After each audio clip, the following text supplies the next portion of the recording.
Welcome back. Whether you were born here or moved here, we all have a strong opinion of Sydney, but that might change in the next few minutes. Our city is anything but average. We're the nation's youngest capital, women outnumber men. We're also the most devout, the most diverse and so much more. So here's the real and very surprising Sydney. Sydney, the place we call home, Australia's economic powerhouse. We're adding almost 90,000 people to our city every single year. We've been growing like topsy. The fastest growing city in the country. Back 50 years ago, Sydney had just hit 2 million people. We're going to finish next year at 5 million people.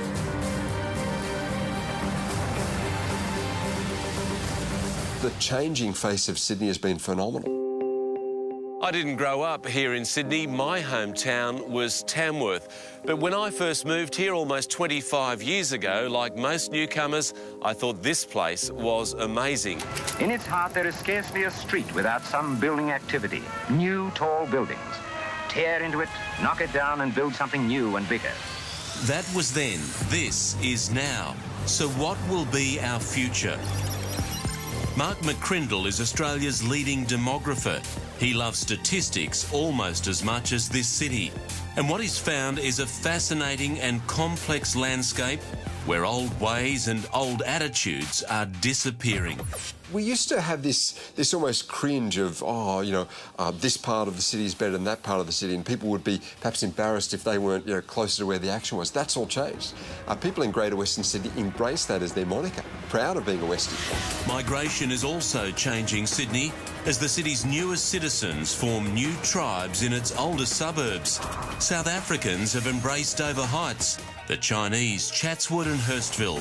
It's Little Lebanon in Mount Lewis, Little England in Manly, a lot of Vietnam in Cabramatta, and the Maltese have made Arndell Park their own. Sydney is a mini United Nations. Now the number one surname in the Parramatta White Pages is Patel. Our smartest suburb is Birchgrove, where 1 in 6 has a degree. Our same-sex suburb is the CBD itself, where 1 in 10 is lesbian or gay.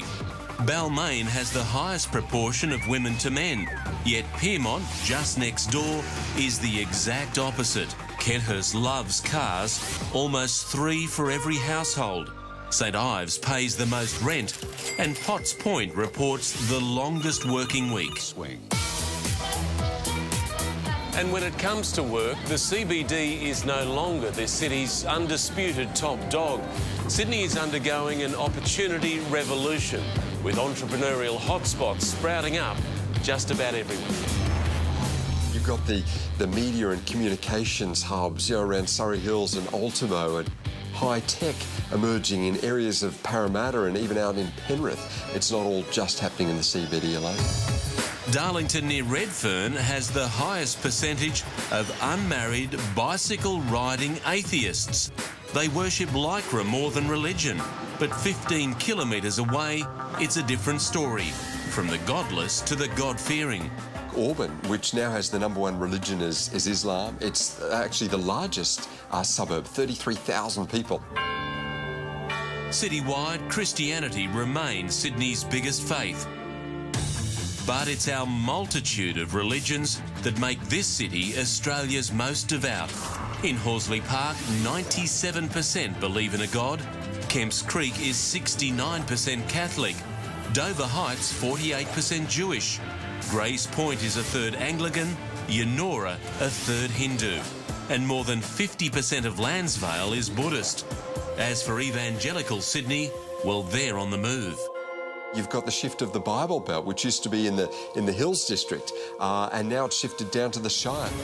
Sydney has many faces, but what binds us, the one thing we all have in common, is this often complex, always beautiful, ever-changing city.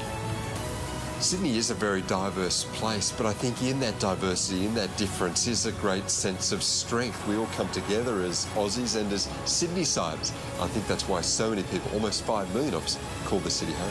Examine how after years of spreading out, Sydney is finally growing up, literally. Urban sprawl is no solution to our housing shortage and inflated housing market. As our population hits 5 million next year, many more of us will start to live in mini cities that are far bigger than most country towns. 50 years ago, Sydney looked very different. Our icons were infants, still under construction.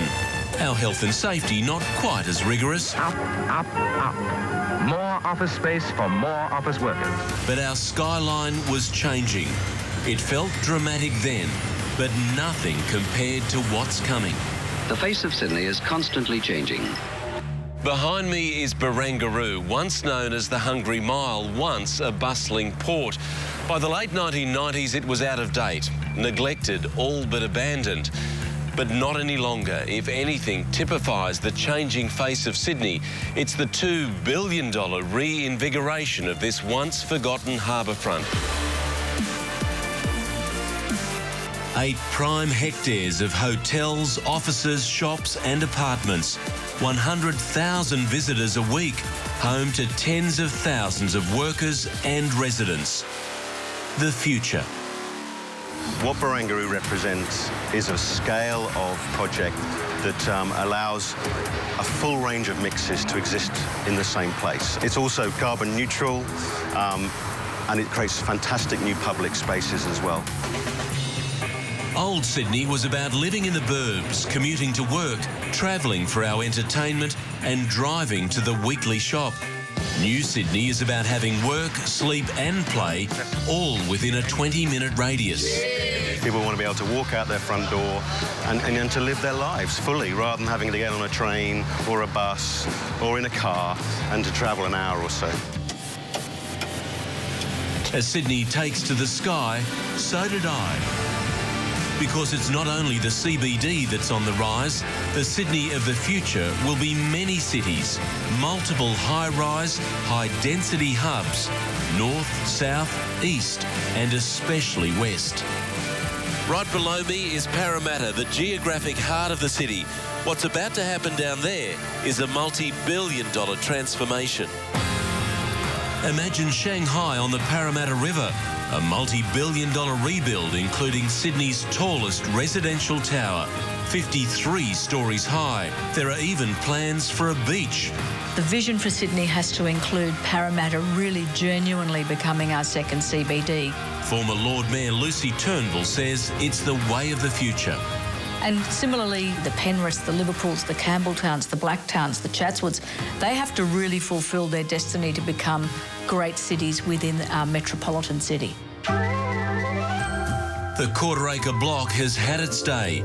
Urban sprawl is no solution to our housing shortage and overheated housing market. Sydney's population is simply growing too fast. It is going to mean different lifestyles, more densification, living in vertical communities. And just down there is another prime example. Let's land. I'll show you why.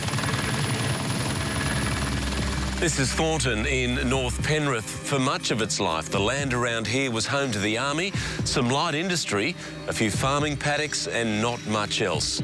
Not for very much longer. Very soon, Sydney's outer west will rival the inner city in the way it looks and feels.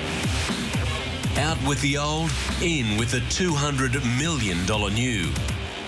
Over 41 hectares, 1,100 new homes, as well as retail, offices and parkland. The way we live is changing. We are seeing a definite shift to more urban living, and that's, apartment living. We've left one of the most dramatic transformations to last.